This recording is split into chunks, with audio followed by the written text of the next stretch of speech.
Alors, frères et sœurs, je disais, pour détruire, Satan s'en prend au mariage. Comme on ne parle pas beaucoup de mariage, c'est pourquoi je suis en train aujourd'hui de m'attarder là-dessus. Parce que d'habitude, nous vous enseignons beaucoup de choses, mais nous ne vous délivrons pas de révélation contre le projet du diable concernant le mariage. Et Dieu merci, avec l'aide de la Bible, nous vous avons expliqué en lisant Jean chapitre 10, verset 10, Jean qui nous donne la révélation des trois modes opératoires du diable, les trois modes principaux, les trois modes opératoires de l'ennemi Satan, les trois techniques de base qui consistent à voler, à détruire et à tuer.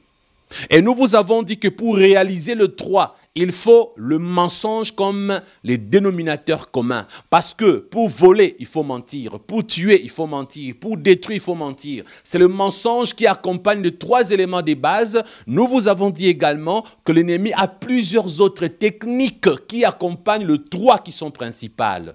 Donc, si quelqu'un vous révèle d'autres modes opératoires du diable, sachez que les autres modes les autres personnes vont vous révéler, seront incluses dans le 3 principal que la Bible nous donne dans Jean chapitre 10, verset 10.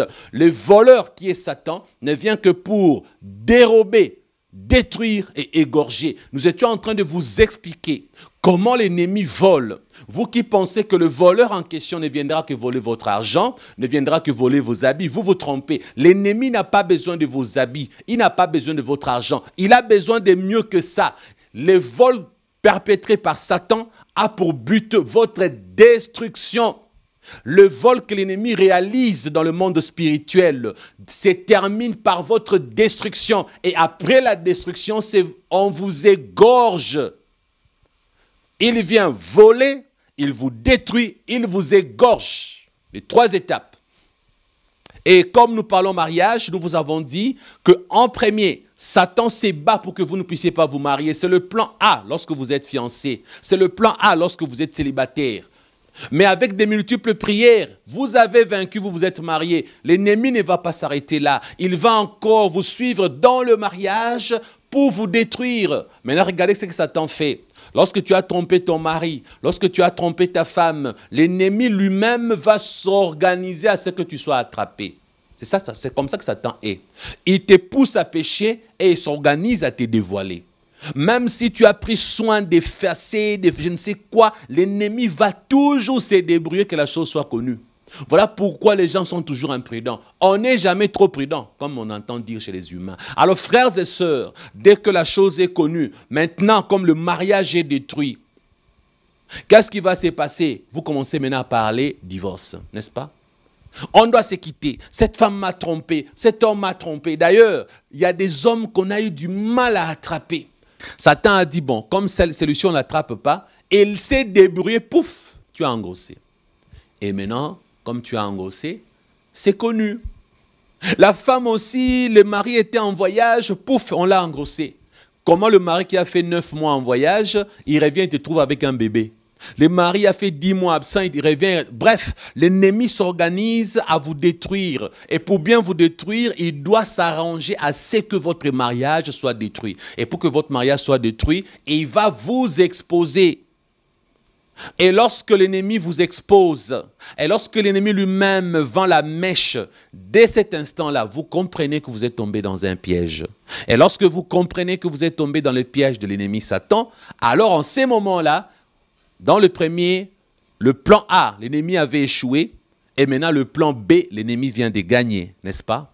Frères et sœurs, dans le combat spirituel, il ne faut jamais baisser le bras. Oui, tu avais compris que dans ta famille, on ne se mariait pas. Tu avais compris que dans ta famille, il y avait un lien de célibat prolongé kilométrique. De célibat prolongé et kilométrique. Oui, tu as combattu, tu as vaincu le célibat. Tu as vaincu, mais une fois dans ton mariage, continue avec les combats spirituels. Lorsque tu baisses le bras, l'ennemi va détruire ton mariage. Écoutez-moi bien. J'ai connu un couple. Ce couple, la femme était très belle. Un bon couple, un beau couple avec des très beaux enfants. Ça m'avait fait très mal. À l'époque, le Seigneur m'a parlé de la femme. Je devais la prêcher. Alors quand je la prêchais, ce que j'ai découvert m'a fait très mal. Aujourd'hui que je vous parle, et la femme et l'homme sont morts du sida. Les beaux enfants sont restés orphelins, sans avenir, parce que l'ennemi a détruit le parent. C'est le plan du diable de détruire la vie des couples. C'est le plan du diable de voler votre stérilité, votre maternité en vous donnant la stérilité. L'ennemi va toujours voler quelque chose pour vous détruire. Et cet ex-sataniste m'expliquait les techniques dont je vous ai parlé tout à l'heure. Alors, passons maintenant à autre chose. Vous savez, nous avons connu des couples. Les deux ont fait 10 ans ensemble, pas d'enfants. Le jour où ils se sont séparés, l'homme est parti là-bas avec une autre femme. Il a engrossé. La femme est partie là-bas avec un autre monsieur. On l'a engrossé. Bon, autrement dit, l'homme et la femme, 10 ans, pas d'enfants. Quand ils ont vu le docteur, le médecin, on leur a dit, écoutez, nous avons trouvé que toi tu es impuissant, toi tu es stérile, ou bien bref, vous avez stérilité, machin, tout ça. Mais une fois séparés, ça a marché pour chacun. Réfléchissez, pourquoi? Pourquoi les deux 10 ans ensemble, pas d'enfants, mais une fois séparés, celui-ci est parti au nord, l'autre est parti au sud, chacun a eu des enfants. L'ennemi a fait ça. L'ennemi a voulu que ces deux-là se séparent. Je ne vais pas m'attarder sur le mariage, je reviendrai un autre jour, une autre fois. Maintenant, on va passer. Cet ex-sataniste nous a aussi parlé d'autres choses. Il a dit le blanchissement d'argent. Il dit, il y a des gens qui ne comprennent jamais. Tu as un ami du quartier, un ami d'enfance, quelqu'un de ta famille, une connaissance du quartier qui débarque chez toi un bon matin, ou à midi ou le soir. Écoutez, j'ai une urgence, écoute-moi, s'il te plaît, est-ce que tu peux me rendre un petit service? Écoutez, j'ai besoin de 1000 $. D'ailleurs, comme la personne est réputée ayant de l'argent, tu t'es dit, bah, écoutez, on le connaît, lui il a de l'argent, 1000 $, c'est quoi pour lui? Je lui donne, il va me rembourser. Ou alors c'est quelqu'un que tu connais très bien, qui ne manque jamais l'argent. Et puis ça t'étonne qu'il vienne te demander l'argent. Souvent, qu'est-ce que les gens disent? Ceux qui ont l'argent, quand ils viennent demander, il faut leur donner. Parce que comme on sait qu'ils en ont, ils vont payer. D'ailleurs, il a 4 voitures. Il a déjà sa maison, il habite chez lui. On connaît même ses activités commerciales. C'est un homme d'affaires. Mais réfléchis. Là où vous ne vous posez pas la question, il est homme d'affaires, il est censé avoir une carte Visa pour aller chercher l'argent sur l'ATM qu'on appelle le distributeur automatique. Il est censé être organisé, avoir un petit coffre à la maison, coffre-fort. Il est censé ne pas manquer l'argent. Mais pourquoi lui qui est réputé sérieux vient chez toi te demander 100 $? Lui qui est réputé sérieux vient chez toi, non, écoute, donne-moi 200 $, je vais te rembourser 1000 $. Ce que tu ne comprends pas, c'est un sataniste. C'est ce que cet homme m'a dit. Nous, comme nous étions satanistes, les gens, pour qu'ils ne comprennent pas que j'étais sataniste, que mon argent était l'argent satanique, qu'est-ce que nous faisons? Je me fais passer pour un diamant. Bon, chez nous, on dit diamantifère, même si en français, ça ne se dit pas. Il s'est fait passer pour quelqu'un qui vend les diamants. Il s'est fait passer pour un homme d'affaires qui vend l'or. Il s'est fait passer pour un homme d'affaires qui a un centre commercial. Il s'est fait passer pour un couturier, bref, pour un styliste. Bref, il dit, je suis sataniste, mais je sous couvert par une activité. C'est comme dans le terrorisme. Les terroristes, souvent, dans un pays, tu verras que non, lui, c'est un homme d'affaires qui vend les voitures. Mais à vrai dire, c'est un terroriste. De la même manière, spirituellement, les satanistes sont des terroristes spirituels. Derrière les diamants là, toi tu ne sais pas que son argent, il y a une boîte magique dans sa chambre. Son argent, il y a un coffre-fort magique, il y a de valises magiques. Maintenant, écoute ce qu'il fait. Lorsqu'il a 100 $ de la caisse magique, maintenant il doit faire ce qu'on appelle le blanchissement d'argent. Il vient chez toi, il prend ses 100 $ sataniquement donnés par Satan, il garde chez lui à la maison. Il vient chez toi, j'ai besoin de 100 $. Maintenant, toi, tu vas lui donner ton billet de 100 $ qui est béni. Parce que toi, tu travailles à la sueur de ton front. Le 100 $ que toi, tu as, c'est un vrai billet conçu dans ce monde des humains. C'est un vrai billet des banques avec un numéro de série. La sueur de ton front. Quand tu lui donnes les 100 $, il rentre dans sa chambre magique. Il fait des incantations, des prières sataniques. Alors, comme Satan est rusé par son serviteur le sataniste, toi aussi dans ta vie spirituelle, tu n'es pas sérieux dans les incantations. dollars que tu as donnés, à vrai dire, tu viens de vendre tous tes futurs salaires. Tu viens de remettre à Satan tes futurs salaires qu'on va te payer. Tu viens de remettre à Satan les prochains billets de 100 dollars d'une année. Peut-être qu'en une année, tu allais gagner 20 000 dollars. Maintenant, par le seul billet de 100 dollars que tu as donné là, lui, il est parti faire des invocations et ils ont récupéré spirituellement le 20 000 dollars annuel que toi, tu allais recevoir en une année. Maintenant, qu'est-ce qui se passe? Quand il revient vers toi, il va te remettre maintenant un billet de 100 dollars qui n'est pas le même billet que tu lui avais donné. Le billet que lui va te remettre, c'est un billet venu du monde satanique. Maintenant, ces billets-là, qu'on a remplacé par ton vrai billet, a pour mission que désormais, tout l'argent que tu vas donner rentre chez Satan. Vous allez me poser la question, pasteur Christian, comment? Je vais vous expliquer. Dès l'instant où il vient te restituer les 100 dollars, n'est-ce pas que c'est ton billet? Pardon, n'est-ce pas que c'est ton argent? Tu vas maintenant prendre cet argent, tu vas aller acheter le pain, tu vas faire je ne sais quoi, n'est-ce pas? Maintenant, en utilisant l'argent satanique qu'on vient de te remettre, en utilisant cet argent-là, rien que le fait que tu as dépensé, spirituellement parlant, c'est un accord, c'est une approbation. Beaucoup de gens ont signé de pactes sans savoir qu'ils ont signé. Il y en a qui pensent que chez Satan, il faut aller signer avec un stylo, forcément avec ton sang. Satan est rusé. Il a plusieurs techniques de faire signer aux gens des documents. C'est ce que vous n'avez jamais compris. Satan a plusieurs méthodes de te faire signer un papier. Même dans ton rêve, tu peux signer un document. Vous savez, il y a tellement de techniques. Aujourd'hui, je vais essayer de vous en parler. Ça dépendra du temps. Alors, écoutez-moi très bien. Là, je ferme un peu cette parenthèse pour vous donner encore une autre technique du diable. Vous savez, un sorcier, un sataniste peut prendre une poudre satanique, une poudre magique. Il prend la poudre, il met sur sa main. Il vient, ah, bonjour, comment tu vas? Il tend la main. Toi aussi, tu le salues. Par cette salutation, la poudre-là restera sur ta main, n'est-ce pas? Et sur cette poudre, il y a des invocations qui sont faites. Et c'est par cette poudre satanique-là, quand on t'a salué, qu'on t'a transmis une maladie. C'est par cette poudre satanique-là qu'on t'a transmis quelque chose. Même la sorcellerie aussi. Vous pensez que j'exagère? Appelez les ex-satanistes, ils vont vous le confirmer. Alors écoutez-moi bien. Ça ne marche pas chez le vrai chrétien. Parce que le vrai chrétien, quand il va te saluer, il y a une décharge électrique qui quittera ton corps qui va le brûler. Vous ne vous êtes pas posé la question, un jour tu as salué quelqu'un et puis il a fait « Ah !» Toi, tu n'as pas compris. Parce qu'il y a eu un feu qui est sorti de toi. Il y avait quelque chose dans sa main. Il voulait te communiquer quelque chose de négatif et le feu de Dieu est sorti de toi. Il a crié « Ah !» Toi, tu n'as pas compris qu'est-ce qui s'est passé. Si tu étais spirituellement mature, tu allais comprendre qu'il y a une décharge électrique qui a quitté ton corps vers lui. C'est pourquoi il a crié « Ah !» Vous n'avez jamais vu quelqu'un, tu as salué quelqu'un, il est resté là figé, en train de trembler.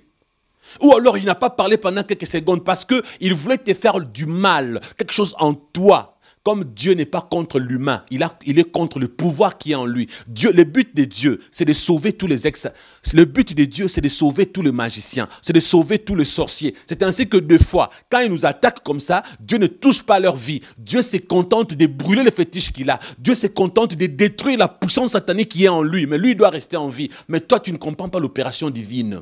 Alors frères et sœurs, je ferme cette parenthèse pour revenir sur l'argent. Chaque fois que tu as donné l'argent à quelqu'un, ces gens qui te disent « prête-moi l'argent, prête-moi l'argent », est-ce que nous refusons que tu donnes à quelqu'un de l'argent? Non. Les conseils que nous te donnons, prie.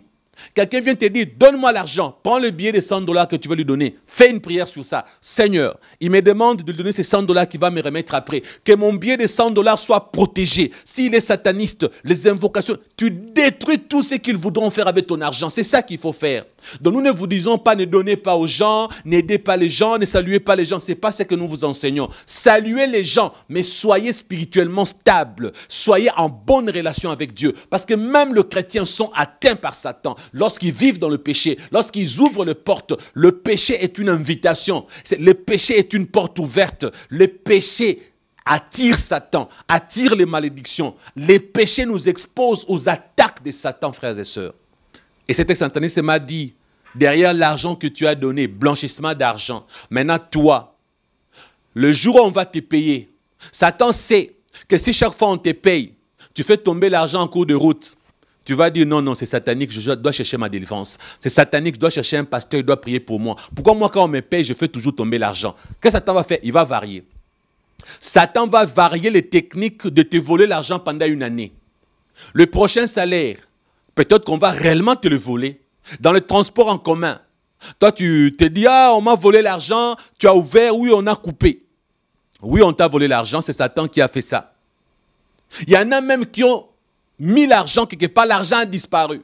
Oui, l'argent a réellement disparu. Personne ne te croit, mais toi, tu es convaincu que cet argent était dans ton sac. Tu es convaincu que personne n'a touché ton sac. En plus, tu habites seul, mais l'argent a disparu. Oui, ça a disparu aussi.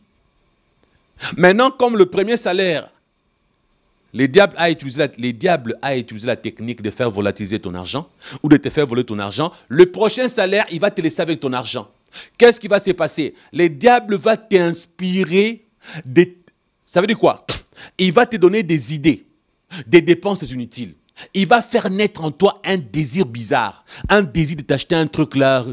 Un exemple, il te donne le désir d'aller jouer un jeu qui vient de sortir sur PS4. On a sorti un jeu satanique. Naruto, Boruto, un jeu de démons, des zombies, c'est un jeu satanique. Satan va t'inspirer d'aller acheter le jeu là qui est sorti.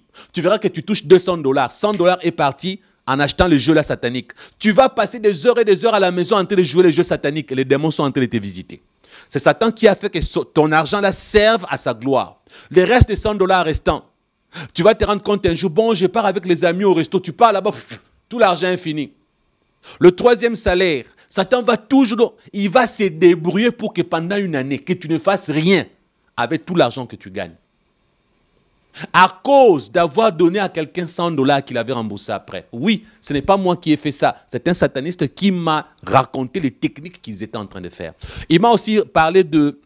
Il fait des invocations. Il est adulte, hein. Il fait des invocations, pouf, maintenant il devient un petit enfant. Un petit enfant malheureux.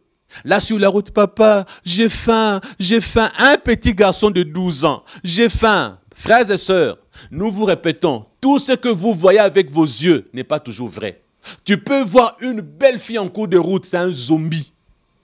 C'est un vampire, c'est un démon. Tu peux voir un beau gars en cours de route, ce n'est qu'un démon déguisé. Peut-être c'est un sataniste ou alors, bref. Tu croises un petit enfant qui te demande l'argent. C'est peut-être un adulte qui s'est fait passer pour un petit garçon.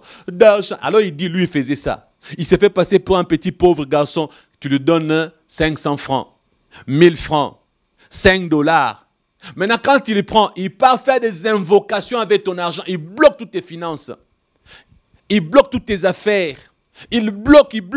Et tu te dis, mais qu'est-ce qui se passe? Les sorciers de ma famille. Parfois, ce ne sont même pas les sorciers de votre famille. Parfois, parfois ta famille est innocente. C'est juste à cause d'avoir aidé un pauvre en cours de route. Est-ce que nous vous disons de ne plus jamais aider les pauvres? Non. Alors, prie. Mais il y a aussi un autre piège, mon frère. Lorsque tu es attaqué par Satan, lorsque tu donnes ton argent à quelqu'un qui s'est fait passer pour un pauvre alors que c'est un sataniste, et que dans ta propre vie il y a le péché, même si tu pries, ta prière sera nulle et sans effet. Parce que Jésus ne protège que ses enfants. Jésus ne protège que ceux qui sont fidèles à lui. Parce que Jésus lui-même a dit, ceux qui diront, n'ai-je pas guéri les malades, n'ai-je pas, Jésus le dit, je leur dirai, arrière de moi, je ne vous ai jamais connu, serviteur de l'iniquité. Vous qui commettez le péché, arrière de moi. Jésus lui-même a dit que ceux qui pratiquent le péché, ils sont fils de Satan. Donc maintenant, toi, tu pratiques le péché. Tu es un chrétien hypocrite. Tu vis constamment dans le péché. Maintenant, quand tu as entendu cet enseignement, tu te permets de dire, au nom de Jésus, mon argent protège sans effet. Pourquoi? Parce qu'en ce moment-là, comme tu n'as pas la bonne relation avec Dieu, tu as donné ton argent, malgré ta prière, on va t'attaquer. Malgré tes prières, ils vont t'atteindre parce qu'il n'y a pas la protection de Dieu dans ta vie. La protection divine, c'est pour ces vrais enfants, frères et sœurs. Vous comprenez la nuance?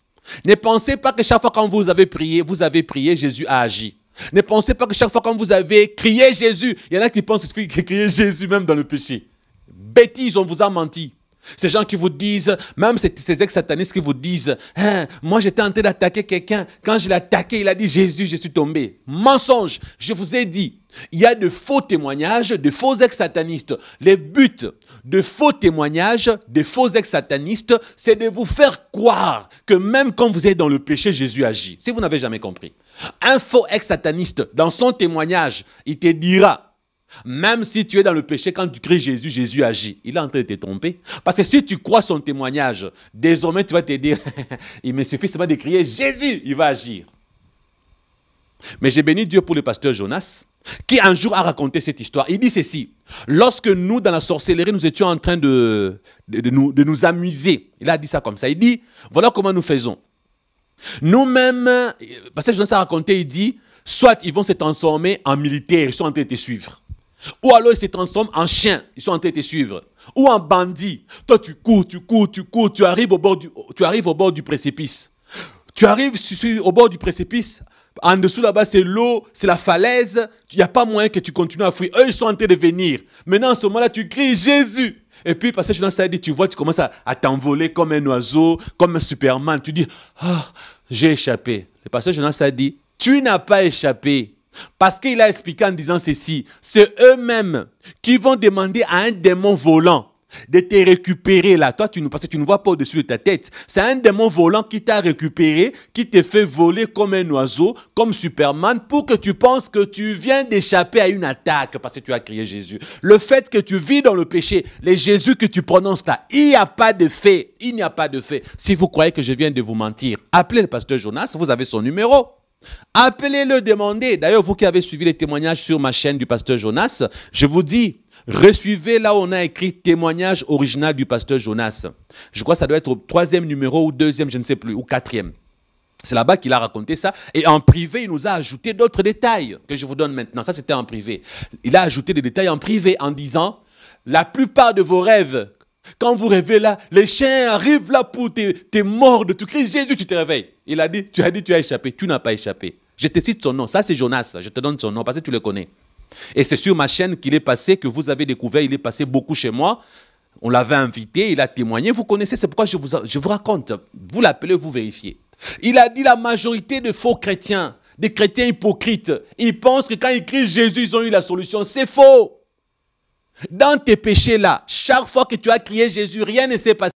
Satan, qu'est-ce qu'il fait? Il se moque de toi. Il fait cette comédie là de te faire croire que tu avais gagné dans le rêve. Il fait cette comédie de te faire croire que quand tu avais crié Jésus là, tu avais échappé. Raison pour laquelle tu continues dans tes péchés parce que tu penses que moi quand j'ai crié Jésus, les démons ont fui. Quand j'ai crié Jésus, il y avait un couteau dans ma main. J'ai poignardé les lions.